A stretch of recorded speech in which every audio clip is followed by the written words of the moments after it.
Good morning, pre-algebra. I just wanted to do a quick review with you before we move on to Pythagorean theorem. So that quick review just makes sure that you understand, remember that when you square something, it means the number times itself. So 5 squared would be 5 times 5, not 5 times 2. So that would be 25.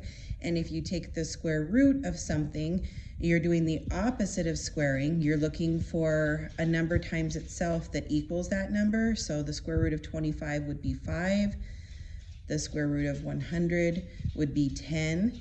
And then if you watch the videos from last week, you found that sometimes there are, a lot of times there are going to be numbers that aren't perfect squares, like 101 is not a perfect square. That answer would be between 10 and 11 because the square root of 100 is 10. And then the next perfect square is 11 times 11, which is 121. So the square root of 101, 102, 103, all the way up through 120, those numbers would be between 10 and 11. Then there's a square root button on your calculator that you can use. For this week's lessons, you can absolutely use a calculator, but you should be able to work on some of it just with your knowledge of perfect squares. So this week's actual lesson is on Pythagorean theorem, and this is a really important unit for next year. So I hope you're taking notes, watching, doing some of the practice this week. And don't forget a lot of the things that you're doing. I am going to go back into third quarter and add some bonus points in for you participating and working on these things. So important thing to know, this is only going to work if you have a triangle or you can find a right triangle within another figure. So you must have that 90-degree right angle within your triangle. These two pieces that are connected at this angle are always going to be your legs, and the piece that cuts across this way, connecting those, is always going to be your hypotenuse. So we are going to determine that it does not matter which way around you have your triangle flipped. Whatever is connected at that 90-degree angle, those two pieces are your legs, and this piece that is across from that is going to be your hypotenuse. So that's where I've written A and B are always the legs, and C is always your hypotenuse. Important to know that it's always the longest piece. So then we have this formula, and you've probably heard this formula before. When people want to sound smart on TV, a lot of times they use this formula, A squared plus B squared equals C squared, and that comes from this. And so a little reminder to help you remember again that when you square something, it means a number times itself, not that number times 2. And when we look at these, again, I put another reminder in. So the square root of 36 is 6. I use the same number here, but if you use your calculator, if you hit 101 and then square root it, your answer is going to be really, really long, but we can approximate it and say that it's approximately 10.05. So let's use this Pythagorean theorem with this triangle. So we're looking for that missing piece, and what we need to establish is what pieces do we have? So here you can see that I have the right angle here. So I have A and B, I'm missing C. So I'm going to use this formula to find that, and all we're going to do is substitute the numbers in. So if A is 3 and B is 4 and I'm missing C, we would solve it like this. A squared, B squared, C squared. So A was 3, B was 4. These are the legs. They always equal the hypotenuse. And then we do the math. So 3 squared is 9, 4 squared is 16, because 3 times 3 is 9 and 4 times 4 is 16. And then we add them together and get 25. But I don't want to know what C squared equals. I want to know just what C is. So what I have to do is I have to, when you're working with anything with an equation, you have to do the opposite operation. And the opposite operation of squaring something is square rooting something. So we would need to square root both sides to eliminate that square. So our answer to this question would be 5 equals C. Again, my advice would be as you're doing this that you're writing it down, pausing it as you go to slow yourself down. So let's look at another example. So with this one, again, doesn't matter which way around the triangle is flipped.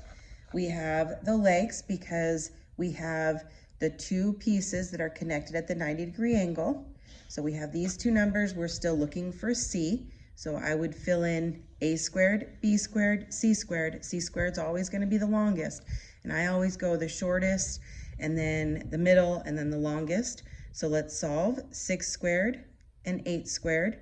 So 6 squared is 36, 6 times 6, and 8 squared is 64. And then we add them together and we get 100. But again, I don't want to know what C squared is, I want to know what just C is, so I need to square root both sides to eliminate that. So I'm left with just C, and the square root of 100 is a number times itself that equals 100, so that answer would be 10. So I'll give you a moment. I would recommend that you write it down and then you pause it so you can try and solve it and come back. So what we've been given here is A and B again, because they're the legs connected at the 90-degree angle, so I'm still looking for C. 4 squared is 16, 5 squared is 25.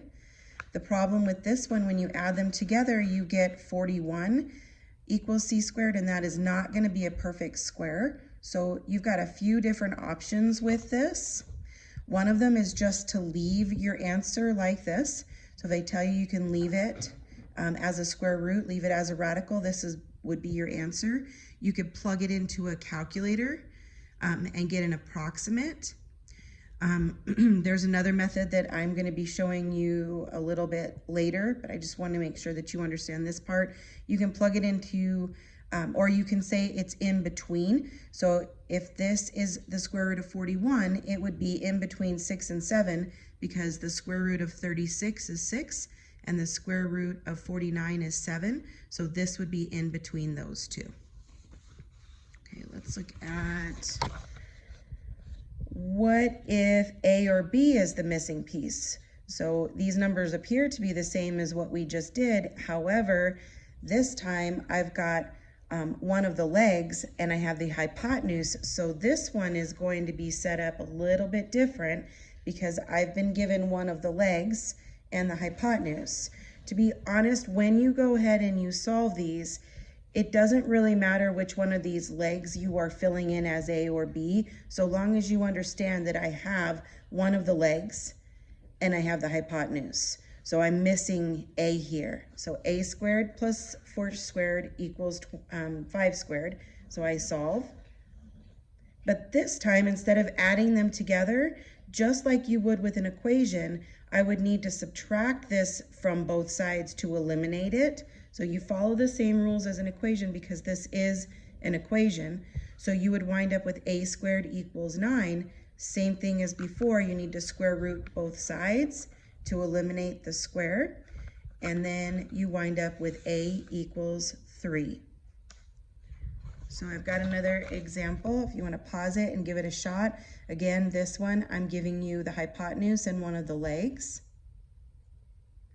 So here, still using the same formula, I'm going to give you one of the legs and I'm going to give you the hypotenuse. So we need to solve these. My equation looks like this. From here, I need to move the 36 to the other side. The inverse operation would be to subtract it.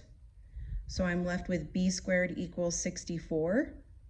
Square root both sides, and your answer would be 8. So you can see how this looks similar to the other one that we looked at. I have given you lots of different ways that you can get some bonus. You can improve your third quarter grade. So if you could make sure that you're looking at those other videos from Khan Academy, getting some ALEKS done, continue to throw your questions at me. If you have any that you think you need a little bit more one-on-one help, go ahead and email me. I'm doing 2 Google Meets Tuesday and Thursday at 11:30. So if you need some one-on-one help, might be an opportunity to do it there as well. Miss you all. Please make sure that you're keeping your brain active. Talk to you soon. Bye.